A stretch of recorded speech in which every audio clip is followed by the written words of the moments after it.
வணக்கம். வசியின் வாசிப்புகளில் பார்த்திபன் கனவு 3ஆம் பாகம்.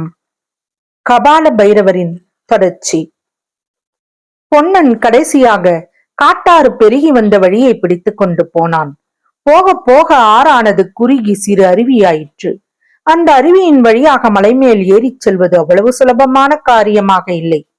சில இடங்களில் பெரிய பெரிய பாறைகள் கிடந்தன. சில இடங்களில் ஆழமான மடுக்கள் இருந்தன. இன்னும் சில இடங்களில் முள்மரங்கள் அடர்த்தியாக படர்ந்து புகுந்து போக முடியாமல் செய்தன. வேறு சில இடங்களில் பாறையில் செங்குத்தாக ஏற வேண்டியதாக இருந்தது. பொன்னன் இதற்கெல்லாம் சிறிதும் சளைக்காமல் ஏறி சென்று கொண்டிருந்தான். காலையிலிருந்து மத்தியானம் வரையில் இவ்விதம் ஏறி மிகவும் களைத்து போன பொன்னன் கடைசியாக ஒரு பாறையின் மீது உட்கார்ந்தான். இனிமேல் இறங்கி போக வேண்டியதுதான், வேறு வழி இல்லை. ராத்திரியில் இந்த வனப்பிரதேசத்துக்குள் அகப்பட்டு கொண்டால் காட்டு மிருகங்களுக்கு இரையாக நேரலாம் என்று அவன் எண்ணிக்கொண்டிருந்த போது திடீரென்று மனித பேச்சு குரல் கேட்டது. அந்த நிர்மானுஷ்யமான காட்டில் மனித குரலை திடீரென்று கேட்டதில் பொன்னனுக்கு ஒரு பக்கம் திகில் உண்டாயிற்று. இன்னொரு பக்கத்தில் ஒருவேளை நாம் தேடி வந்த காரியம் சித்தியாகப் போகிறதோ என்ற எண்ணத்தினால் ஆவலும் பரபரப்பும் அளவில்லாமல் பொங்கின. எதற்கும் ஜாக்கிரதையாக இருக்கலாம் என்ற பொன்னன் பக்கத்தில் நீட்டிக்கொண்டிருந்த ஒரு பாறைக்கு கீழே சரையல் என்று ஒளிந்து கொண்டான். சற்று நேரத்திற்கெல்லாம் மேலே இருந்து 2 மனிதர்கள் இறங்கி வருவது தெரிந்தது. ஆனால் எப்பேற்பட்ட மனிதர்கள்? அவர்கள் மனிதர்தானா? ஒருவன் மனிதன்தான், சந்தேகமில்லை. ஆனா அவ்வளவு பயங்கர தோற்றம் கொண்ட மனிதனை அதற்கு முன்னால் பொன்னன் பார்த்ததே இல்லை. அவனுக்கு அந்த பயங்கர தோற்றத்தை அளித்தவை முக்கியமாக அவனுடைய உருட்டி விழிக்கும் பார்வையுடைய சிவந்த கண்கள் தான். இன்னும் அவனது உயர்ந்து வளர்ந்த உடலின் ஆகிருதி, நீண்ட பெரிய மீசை, தலையில் அடர்த்தியாக வளர்ந்து சுருட்டை சுருட்டையாக தொங்கிய செம்பட்டை முயிர், நெற்றியில் அப்பியிருந்த செஞ்சந்தனம், அதன் மத்தியில் இரத்த சிவப்பான குங்கும பொட்டு, இவையெல்லாம் அவனுடைய தோற்றத்தின் பயங்கரத்தை அதிகமாக்கின. அவன் ஒரு கரிய கம்பளி போர்வையை பொருத்தியிருந்தான்.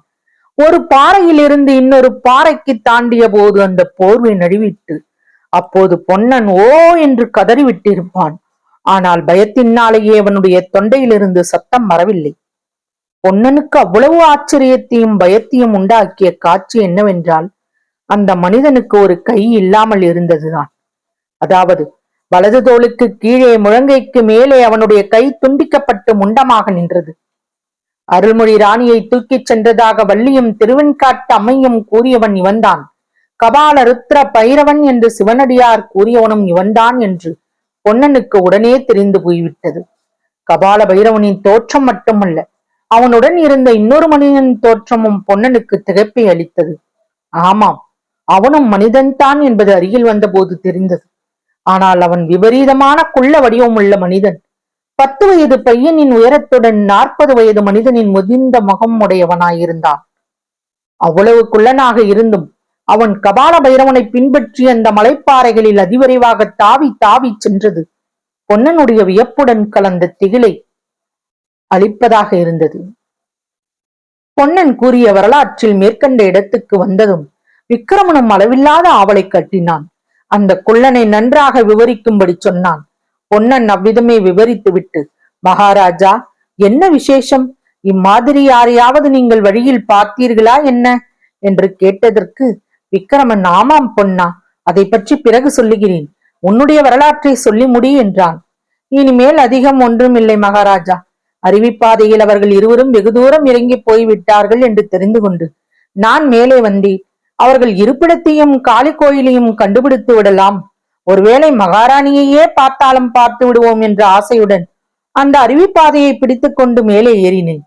ஆனால் சிறிது நேரத்துக்கெல்லாம் என் ஆசை பாழாகிவிட்டது. ஏனென்றால் மேலே கொஞ்ச தூரம் போனதும் அருவியானது 3 ஆள் உயரத்தில் இருந்து செங்குத்தாக விழுந்தது. பாறையும் அங்கே செங்குத்தாக இருந்தது. அவ்விடத்தில் பாறையின் மேலே ஏறுவதோ மேலே இருந்து கீழே இறங்குவதோ மனிதர்களால் முடியாத காரியம். அப்படியானால் இவர்கள் எப்படி வந்தார்கள்? மேலே இருந்து யாராவது கயிறு அல்லது நூலேனை தொங்க விட்டிருக்க வேண்டும். இல்லாவிட்டால் அந்த இடத்திற்கும் நான் ஒளிந்திருந்த இடத்திற்கும் மத்தியில் எங்கேயாவது ரகசிய வழி இருக்க வேண்டும். ஆன மட்டும் தேடி பார்த்தேன் மகாராஜா, பிரயோஜனப்படவில்லை. எப்படியும் போனவர்கள் திரும்பி வருவார்கள் என்று நினைத்து மலையடிவாரத்திற்கு வந்து 3 தினங்கள் காத்திருந்தேன். போனவர்கள் திரும்பி வரவில்லை. அதன் மேல் சிவனடியாரிடம் தெரிவித்து யோசனை கேட்கலாம் என்று கிளம்பி வந்தேன். நல்ல சமயத்திலே வந்தேன் மகாராஜா என்று பொன்னன் முடித்தான். ஆமாம், நல்ல சமயத்தில் தான் வந்தாய் பொன்னா. இல்லாவிட்டால் இத்தனை நேரம் நான் ஒருவேளை என் தந்தை இருக்குமிடம் போய் சேர்ந்திருப்பேன் என்றான் விக்கிரமன். எனக்கும் ஒருவேளை அதே கதிதான் நேர்ந்திருக்கும் மகாராஜா. எப்படி பெருகி வந்தது பெருவெள்ளம்! அவ்வளவும் அந்த மலையிலிருந்து தானே வந்திருக்கிறது. மழை பிடித்த போது அங்கே நான் அகப்பட்டுக் கொண்டிருந்தேனால் தங்களை எங்கே பார்த்திருக்க போகிறேன்? மகாராணியைத்தான் எப்படி தேடப் போகிறேன்? மகாராணி அந்த மலையிலா இருக்கிறார் என்று உனக்கு நம்பிக்கை இருக்கிறதா பொன்னா என்று கேட்டான் விக்கிரமன். ஆமா மகாராஜா, முன்னே சிவனடியார் சொன்னபோது கூட எனக்கு அவ்வளவு நம்பிக்கைப்படவில்லை. ஆனால் அந்த ஒற்றைக்கை பைரவனை பார்த்த பிறகு நிச்சயமாக மகாராணி பிழைத்துத்தான் இருக்கிறார் என்ற நம்பிக்கை உண்டாயிற்று. எப்படியோ என் உள்ளத்திலும் அந்த நம்பிக்கை இருக்கிறது பொன்னா. என்னை பார்க்காமல் அம்மா இறந்து போயிருப்பார் என்று என்னால் நினைக்கவே முடியவில்லை. சென்ற 6 மாதமாக மகாராணி என் கனவில் அடிக்கடி தோன்றி வருகிறார். தை அம்மாவாசை என்று என் பெயரை கூவிக்கொண்டு கடலில் பாய்ந்ததாக சொன்னாயே, கிட்டத்தட்ட அதே நாளில் இருந்து தான் அடிக்கடி அவர் கனவில் வந்து என்னை அழைக்கிறார். அவர் உயிரோடு தான் இருக்க வேண்டும். ஐயோ, இந்த நிமிஷத்தில் கூட அவர் என்னை கூவி அழைக்கிறார். பொன்னா, அம்மா அம்மா என்று அலறினான் விக்கிரமன். அப்போது பொன்னன் சட்டென்று மகாராஜனுடைய வாயை பொத்தி, மகாராஜா பொறுங்கள் என்றான். பிறகு அதோ கேளுங்கள், ஏதோ சத்தம் கேட்கிறது, மனித குரல் என்று காதோடு கூறினான். உண்மையிலேயே அந்த இருண்ட மண்டபத்துக்கு வெளியோ யாரோ இருவர் பேசிக் கொண்டிருக்கும் சத்தம் கேட்டது. தொடரும். வசியின் வாசிப்புகளை சப்ஸ்கிரைப் பண்ணுங்க நண்பர்களே. லைக் பண்ணுங்க, ஷேர் பண்ணுங்க, உங்க கருத்துக்களையும் கமெண்ட்ல பதிவு பண்ணுங்க. நன்றி.